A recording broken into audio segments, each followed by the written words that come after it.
విశ్వవిఖ్యాత నట సార్వభౌమ నందమూరి తారక రామారావు గారు నటించిన, అలాగే అక్కినేని నాగేశ్వరరావు, ఎస్వీఆర్ గారు, వీళ్ళందరూ కలిసి ముగ్గురు లెజెండ్స్ నటించిన మాయాబజార్ సినిమా ఈ నెల 28వ తేదీ మళ్ళీ రిలీజ్ కాబోతుంది. ఆ అవకాశాన్ని మనకు అందిస్తున్న రామారావు గారు మనతో పాటు ఉన్నారు. ఆయన అడిగి విశేషాలు తెలుసుకుందాం. హాయ్ అండి. హాయ్. ఇక రామారావు గారి భక్తుడిగా మీరు ఈ సినిమాని మళ్ళీ తీసుకొస్తున్నారు. ఎలా కష్టపడ్డారు ఏంటండి? భక్తుడని మీరు అన్నారు, దేవుణ్ణి కొలుస్తూనే ఉండాలిగా.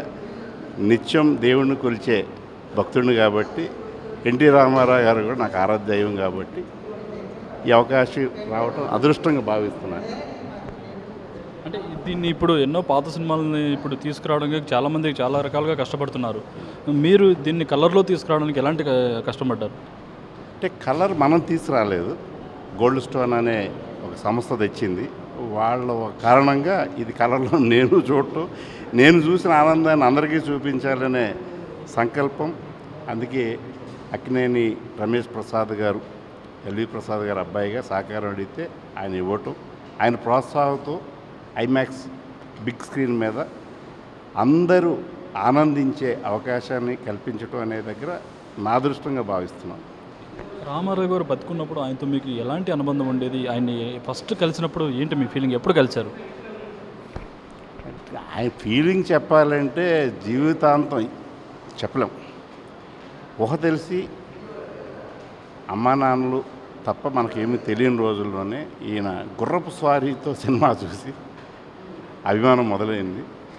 అది అనంతమైన అభిమానంగా మారి, వీరాభిమానంగా మారి, ఆరాధనతో మారి, మహాభక్తుడిగా మారటానికి ప్రేరణ ఎన్టీ రామారావు గారు. కారణం నాకు తెలియదు, ఇది దైవ సంకల్పం. ఇప్పటికీ ఎప్పటికీ ఎన్ని జన్మలున్నా రామారావు గారి అభిమానంగా పుట్టాలి.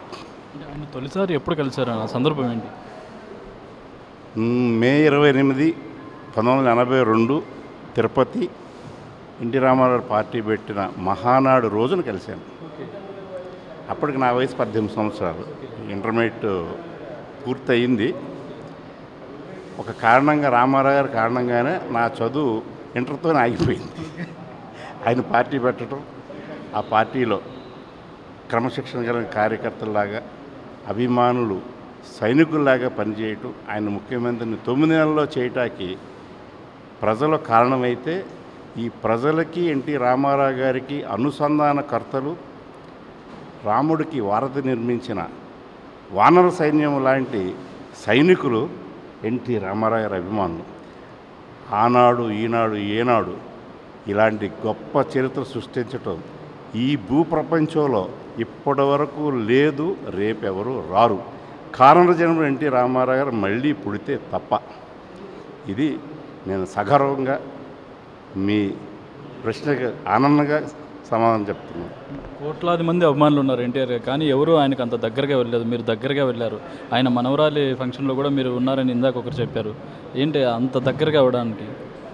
ఈ విషయంలో నందమూరి బాలకృష్ణ గారు అభిమానిగా, ఎన్టీ రామారావు గారు కుమారుడిగా, వారసుడిగా బాలకృష్ణ గారి అభిమానిగా నేను ఉన్నాను.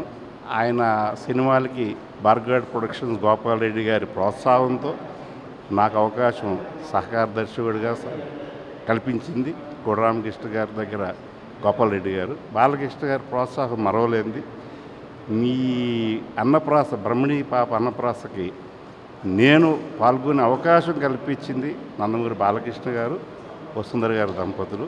వారికి ఈ క్షణాన మరొక్కసారి ఇంతటి గొప్ప అవకాశం ఈరోజు ఎంత ఆనందంగా అందరూ ఆనందించదగ్గ చెప్పడంతో బాలకృష్ణ గారు, వసుంధర గారి దంపతులకి మనస్ఫూర్తిగా కృతజ్ఞత తెలియజేస్తున్నాను. ఈ మాయాబజార్ ఇప్పుడు రిలీజ్ చేస్తున్న విషయం బాలకృష్ణ గారు చెప్పారా? చెప్తే ఆయన ఏమన్నారు?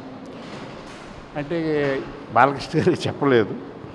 నా ప్రయత్నం నేను ఒక అభిమానిగా చేస్తున్నాను.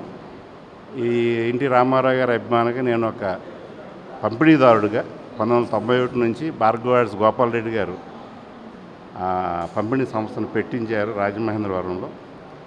90లో నా పెళ్ళికి బాలకృష్ణ గారు, గోపాల్ రెడ్డి గారు, కోడరామకృష్ణ గారు వచ్చిన తర్వాత పంపిణీదారుని అయ్యాను. సో ఇది రామారావు గారికి సంబంధించిన అపురూప చిత్రం కాబట్టి, నేను తొలిగా రామారావు గారి అభిమాని కాబట్టి, అక్కడ ముందుకు తీసుకెళ్ళడానికి ఏ ప్రయత్నాలు ఏమేమి చేయాలో చేయడంతో బాలకృష్ణ గారికి చెప్పే అవకాశం రాలేదు. అవకాశం వస్తే తప్పనిసరిగా బాలకృష్ణ గారికి చెప్పడానికి నేను ఆనందంగా చెప్పడానికి సిద్ధంగా ఉన్నాను. చివరి ప్రశ్న ఏంటంటే, మీరు రామారావు గారిని కలిసినప్పుడు నా పేరు కూడా రామారావు సార్ అని చెప్పుంటారు కదా, మీ పేరు కూడా రామారావు అని విన్నప్పుడు ఆయన ఎక్స్ప్రెషన్ ఏంటి అసలు? ఆయన ఎక్స్ప్రెషన్ ఏముండదు. ఆయన అనంత సాగర గర్భంలో ఎన్ని ఆణిముత్యాలు ఉంటాయో, ఎన్ని నిధి నిక్షేపాలు ఉంటాయో ఎవరికీ తెలియదు. అట్లా రామారావు గారు నా పేరు చూడగానే ఒకసారి డైరీ మర్చిపోయాను నేను ఆయన టేబుల్ మీద, హిమ్మత్ సాగర్ తెలుగుదేశం కేంద్ర కార్యాలయంలో. బలుసు రామారావుని పిలిస్తే అప్పటికి పెద్దాపురం ఎమ్మెల్యే బలుసు రామారావు గారు ఉండేవాడు. ఎమ్మెల్యే బలుసు రామారావుని పిలవండి అని చెప్పంటే వాళ్ళు బలుసు రామారావు పిలుతుంటే నేను వెళ్ళా. అలా చూశాను. బలుసు రామారావు గారు పెద్దాపురం ఎమ్మెల్యే 1983, 1985.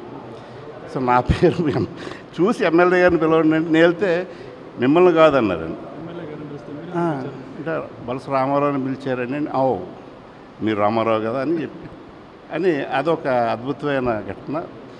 తర్వాత బాలకృష్ణ గారు సహకారంతో ఎన్టీ రామారావు గారు ముఖ్యమంత్రిగా 89 వరకు ఉన్న కాలంలో నేను సహాయ దర్శకుడిగా ఉన్న సందర్భంలో బాలకృష్ణ గారి అభిమాన సంఘాలకు సంబంధించి ఒక బాధ్యతగా బాలకృష్ణ గారు అప్పగిస్తే చేశాను. ఆ సందర్భంలో రామారావు గారు ఎప్పుడు ముఖ్యమంత్రి హోదాలో వచ్చినా అక్కడ సహాయకుడిగా రామారావు గారికి సహాయుడిగా చేసే భాగ్యం కల్పించింది నందమూరి బాలకృష్ణ గారు.